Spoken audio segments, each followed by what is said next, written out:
Hello guys, नमस्ते। आज का वीडियो जो हमारा है वो डेडिकेटेड है कि जेईई मेंस की आपको कैसे प्रिपरेशन करनी है, कैसे कॉन्फिडेंस रखना है, क्या-क्या करना है, क्या नहीं करना है। तो अभी वीडियो को शुरू करते हैं। तो सबसे पहली बात कि आप ये दिमाग में बैठा लीजिए कि जेईई मेंस टफ नहीं है। जेईई मेंस में 2 सब्जेक्ट तो ईज़ी आते ही हैं और एक ही सब्जेक्ट टफ आता है, जिसको आपको कम से कम अटेम्प्ट करना है, जितना अटेम्प्ट करना है, सही करना है। ये बात निकाल दीजिए कि 28 तारीख की शिफ्ट 1 थी, वो टफ थी। मैं मानता हूँ वो टफ थी, लेकिन वो पूरी टफ नहीं थी। उसमें 160 170 लाना बहुत ही ज़्यादा मुमकिन था। आराम से आ सकते थे 160 170, लेकिन वो आपका कॉन्फिडेंस इतना गिर जाता है ना एग्ज़ाम के समय कि आप उस पे ध्यान नहीं दे पाते। जो आसान सवाल भी होते हैं ना, वो भी आपके दिमाग से निकल जाते हैं, हम उन पे ध्यान ही नहीं दे पाते। हाँ, तो पहली बात हो गई अपनी। और हाँ, आपको क्या है ना, मैथ में ये बात निकाल दीजिए आप दिमाग से कि मैथ्स टफ है। मैथ्स टफ नहीं है। मैथ्स क्या है, मैथ्स थोड़े सवाल ऐसे आ जाते हैं जो लेंथी हो जाते हैं, जिसके कारण आपको मैथ्स टफ लगने लग जाती है। आपको इतना एम तो करना ही है कि मैथ्स में 50 या 50 प्लस तो लाने ही है। आपको इतना एम करना है। अगर आप 50 प्लस एम करेंगे ना, तब जाके आपके मतलब अगर 50 प्लस एम कर लिया आपने, तो आपके 48 49 50 तो आराम से आएंगे। अगर आपने पहले से ही दिमाग में बिठा लिया, अरे मैथ्स टफ आती है, मेरा क्या होगा, मैं मैथ्स सवाल कर नहीं पाऊंगा, पहले ही सवाल देखा पैनिक कर गए, ऐसे काम नहीं होगा। मैं तो क्या करता था, मैं अपनी स्ट्रेटेजी बताता हूँ। मैं हमेशा लास्ट सवाल या 11वां सवाल या 12वां सवाल ऐसे शुरू करता था पेपर को। ऐसा नहीं कि पहले ही सवाल से पेपर पे टूट पड़े। हाँ, एक और बात जोड़ना चाहूँगा कि आपको जो है ना पूरा का पूरा पेपर एक बार देख लीजिए। इससे क्या होगा ना, इससे आप पैनिक नहीं करेंगे। इससे क्या होगा ना, आप जब पूरा-पूरा पेपर देखेंगे, शुरू के 5 मिनट जाएँगे, लेकिन उसके बाद जो आपका कॉन्फिडेंस बूस्ट होगा ना कि मतलब आपको आसान-आसान सवाल सारे दिख जाएँगे। अरे हाँ, ये तो मेरे से हो सकता है। अरे हाँ, ये तो आपको 100, 120, 130 नंबर तो आपके ऐसे ही दिखने लग जाएँगे आपको। समझ रहे हैं ना? अगर आपने पूरा पेपर देख लिया, आपका जो कॉन्फिडेंस बूस्ट हुआ, फिर आपको 120, 110 नंबर तो ऐसे ही दिखने लग गए। तो मैं सबसे ज़्यादा ज़ोर इस बात पर डालूँगा, पूरा पेपर ज़रूर देखें। पेपर को अटेम्प्ट करने से पहले पूरा पेपर ज़रूर देखना है, ठीक है? अब ये बात हो गई, पूरा पेपर देखना है। उसके बाद 2 सब्जेक्ट ईज़ी आते हैं, एक सब्जेक्ट टफ आता है जिसमें आपको मिनिमम अटेम्प्ट करना है, ठीक है? तीसरी बात बता दी मैंने, मैथ्स टफ नहीं है, मतलब 2 में से 1 या 3 में से 1 सवाल आराम से बनाया जा सकता है। और एक बात और कि आपने आज तक जब भी पीवाईक्यू करे होंगे, तो आपने नोटिस किया होगा, अरे! ये तो ऑप्शन देख के ही मैंने एन की वैल्यू 1 पुट करी, अल्फा को पाई बाय 3 पुट कर दिया, बीटा को पाई बाय 6 पुट कर दिया, आंसर आ गया। मतलब जस्ट ऑप्शन देख के और कुछ एक्स की वैल्यू पुट करके मैथ्स में सवाल का जवाब आ गया। तो ये चीज़ आप पेपर में मत भूलिएगा। ये चीज़ क्या होता है, ये चीज़ ये नहीं कि आपके केवल मार्क्स बढ़ाने में काम में आता है। ये चीज़ आपका कॉन्फिडेंस बूस्ट करता है। ये चीज़ करने से आपकी स्पीड बढ़ती है। क्वेश्चन को अटेम्प्ट करने की आपकी स्पीड बढ़ती है इससे, ठीक है? तो लेकिन ये चीज़ क्या है ना, ये मैं मिस कर गया था कब? जनवरी अटेम्प्ट में। क्यों? बच्चे पैनिक कर जाते हैं। उनका बस दिमाग काम करता है कि मेरे को सवाल आता है तो ही होगा, नहीं तो नहीं होगा। ये सोचने लग जाते हैं। तो अगर आप ये चीज़ रखेंगे, आप पैनिक नहीं करना है एग्ज़ाम के दिन। एकदम कॉन्फिडेंस में जाना है, चाहे वो कुछ भी नहीं आता हो। वैसे तो अगर आप मेरा ये वीडियो देख रहे हैं, तो मैं मानता हूँ कि हाँ, आप पढ़ाई के प्रति डेडिकेटेड हैं, तो आप मेरा वीडियो देख रहे हैं, तो आप पढ़ने वाले होंगे। आपको मतलब इतना तो मैं गारंटी के साथ कह सकता हूँ, अगर आपने ये चीज़ पुटिंग वैल्यू और आंसर आ गया आपका, तो मतलब कॉन्फिडेंस बूस्ट होगा, सवाल बनना शुरू हो जाएँगे आपसे। तो तीसरा पॉइंट हो गया। तीसरा पॉइंट है कि केमिस्ट्री जो मेरे हिसाब से मेरे को ऐसा लगता है कि लोग कहते हैं कि आईओसी स्कोरिंग है उसमें केमिस्ट्री में, लेकिन मेरी आईओसी क्या है ना, मेरे को रटने में थोड़ी दिक्कत होती थी। तो मेरे को ऐसा लगता है कि ओसी और पीसी ज़्यादा स्कोरिंग है। समझ रहे हैं ना?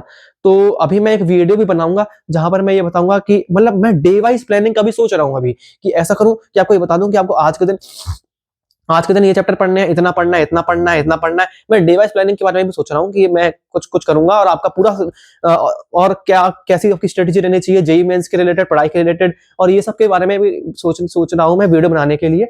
तो अब अपन चौथे पॉइंट के ऊपर आते हैं कि फिज़िक्स। फिज़िक्स एक ऐसा सब्जेक्ट है जहाँ पर आपको 60 प्लस तो एम करके चलना ही है कि 60 नंबर तो मेरे आने हैं। अगर आप मैथ्स में 50 सोचेंगे, केमिस्ट्री में 60 सोचेंगे या फिज़िक्स में 60 सोचेंगे, तब जाके आपके 60-60, 120 और 170 या 160 नंबर पे कहानी आएगी, और तभी आपकी उससे ऊपर कहानी जाएगी। अगर आप यही सोचने लग गए कि टफ आता है, तो नहीं हो पाएगा कुल मिला के। आपको कॉन्फिडेंस तो बिल्ड करना ही पड़ेगा इस समय पे। और अब 5वीं बात पे आ जाते हैं कि आपको क्या है ना कि एग्ज़ाम के दिन ना कोई भी प्रॉब्लम आ जाए आपके सामने, उसके लिए रेडी तो रहना ही पड़ेगा। समझ रहे हैं? कि अब जैसे मेरे बाजू में क्या हो गया था, जनवरी अटेम्प्ट में तो कुछ भी नहीं हुआ। लेकिन अप्रैल अटेम्प्ट में क्या हुआ, कि एक बंदा बाजू में बैठ गया, वो सीट ठोके जा रहा है। एडवांस में एक ऐसा बंदा बैठ गया जो पीछे करके मेरे कंप्यूटर में झाँके जा रहा है। तो आपको किसी भी प्रॉब्लम के लिए आपको बिल्कुल तैयार रहना होगा कि कुछ भी हो जाए, मैं तो ये सवाल करके ही रहूँगा, मैं जेईई मेंस फोड़ूँगा। मतलब आपको ये मोटिवेशन तो बिल्ड करना ही पड़ेगा, वो भी टेम्पररी मोटिवेशन ही, आपको परमानेंट मोटिवेशन बिल्ड करना पड़ेगा कि हाँ मेरे को पढ़ना है पढ़ना है पढ़ना है, और कुछ भी हो जाए पेपर के दिन आपको ऐसा फील होना चाहिए कि मैं तो करूंगा। आपके पूरे दिमाग में वो कहानी चलनी चाहिए, एक एक दिन आपको याद रखना चाहिए मैंने इस दिन इतनी मेहनत करी, इस दिन मेरे कम मार्क्स आए तो मैं रोया, ये सब आपके दिमाग में चलना चाहिए। मतलब आप जब आप पेपर कर रहे हो ना, तो आपके दिमाग में पढ़ाई के साथ साथ ये चीजें भी चलनी चाहिए कि मैंने 2 साल इतनी मेहनत करी, तो मेरा आज का पेपर कैसे मैं खराब अटेम्प्ट करके आ सकता हूँ, समझ रहे हैं ना।